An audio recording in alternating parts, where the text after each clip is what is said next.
మన ఇంట్లో ధనాకర్షణ పెరిగి లక్ష్మీ కటాక్షము ఎప్పుడు కలిగి ఉండాలి అనంటే మన ఇంట్లో కొన్ని పనులు చేయకుండా ఉండి కొన్ని పనులు చేయడం వల్ల చాలా మంచి జరుగుతుంది. అవి ఏంటంటే ప్రతిరోజు స్నానం చేసి మాసిన బట్టలు అన్నీ శుభ్రపరచుకోవాలి. అలాగే ఇంటి ముందు బయట ముళ్ళ చెట్టు లేకుండా చూసుకోవాలి. అలాగే నార్త్ ఈస్ట్ కిటికీలన్నీ తెరిచి ఉంచాలి.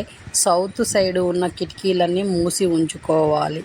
అలాగే సాయంకాలం 7 కాకముందు ఇంటి ప్రధాన గుమ్మాన్ని మూయకూడదు.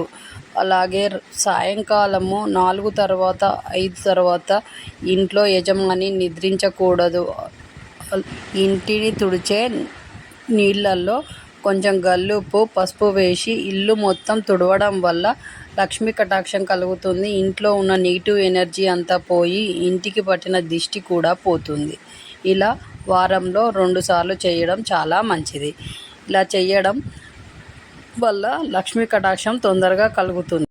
అలాగే దేవుని గది గడపకి ప్రధాన గడపకి పసుపు రాసి కుంకుమ బొట్లు పెట్టడం చాలా శుభసూచకాన్ని ఇస్తుంది. లక్ష్మీ కటాక్షం తొందరగా కలగాలంటే కంపల్సరిగా గడప పూజ చేసుకోవాలి. గడపకు పసుపు రాసి బొట్లు పెట్టి పూలతో పూజ చేయడం వల్ల లక్ష్మీ కటాక్షం తొందరగా కలిగి లక్ష్మీ ఆకర్షణ కలుగుతుంది.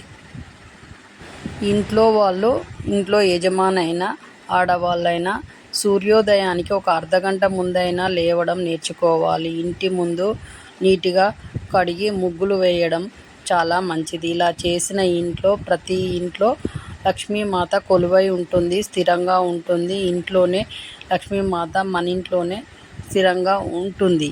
ఇలా చేయడం వల్ల ఇంట్లో నెగిటివ్ ఎనర్జీలు, నెగిటివ్గా మాట్లాడము, నెగిటివ్ మాటలు మాట్లాడే వాళ్ళని ఇంట్లోకి రానియడం ఇలాంటివి చేయకుండా ఉండడం వల్ల కూడా ఇంట్లో లక్ష్మీమాత స్థిరంగా ఉంటుంది. కాబట్టి ఇంట్లో ఎప్పుడు నెగిటివ్ మాట్లాడద్దు. ఎప్పుడు చిరాకు పడేటట్టు అందరూ ఒర్రుకోవడము, గట్టిగా ఒర్రడము, భార్యాభర్తలు లొల్లి పెట్టుకోవడం ఇట్లాంటివి ఎప్పుడు చేయకూడదు. ఇలా చేయడం వల్ల ఇంట్లో నెగిటివ్ ఎనర్జీ కూడుకుంటుంది. కాబట్టి అలాంటి చేయకుండా ఉండడం వల్ల పాజిటివ్ ఎనర్జీ తోటి ఇల్లు ఉంటుంది. కాబట్టి ఎప్పుడు లక్ష్మీమాత మన ఇంట్లోనే కొలువై ఉంటుంది. ఈ రోజుకు ఇంతే. ఈ వీడియో నా వీడియో నచ్చితే షేర్ చేయండి, సబ్స్క్రైబ్ చేయండి, లైక్ చేయండి. మీ సపోర్ట్ తోటి నేను మంచి వీడియోలు చేస్తాను. కాబట్టి మీ సపోర్ట్ ఎంతో అవసరము మా ఛానల్కి. అందరూ బాగుండాలి, అందులో మనం ఉండాలి, మేము ఉండాలనేదే మా ఛానల్ ఉద్దేశం. కాబట్టి మీరు బాగుండాలి, మీ సంతోషంలో మమ్మల్ని మేము చూసుకోవాలనేది మా ఉద్దేశం. కాబట్టి ఈ ఛానల్కు సబ్స్క్రైబ్ చేయండి, లైక్ చేయండి, షేర్ చేయండి. మంచి నెక్స్ట్ వీడియోతో మంచి మాటలతో మళ్ళీ మీ ముందుకు వస్తాను. అంతవరకు సెలవు. ఈ విషయాలన్నీ మన వీడియోలో చెప్పే విషయాలు ప్రతి ఒక్కటి సులువుగా చేసుకునే విషయాలే ఉంటాయి. కాబట్టి అన్నీ ఈజీగా చేసుకోవచ్చు. మన ఇంట్లో దొరికే వాటితోటే మనము ఎంత మంచిగా చేసుకుంటే ఎలా ఉంటుందనేదే మన వీడియోలో చెప్తూ ఉంటాం. కాబట్టి దీంట్లో అన్ని సులువైన పనులే ఉంటాయి.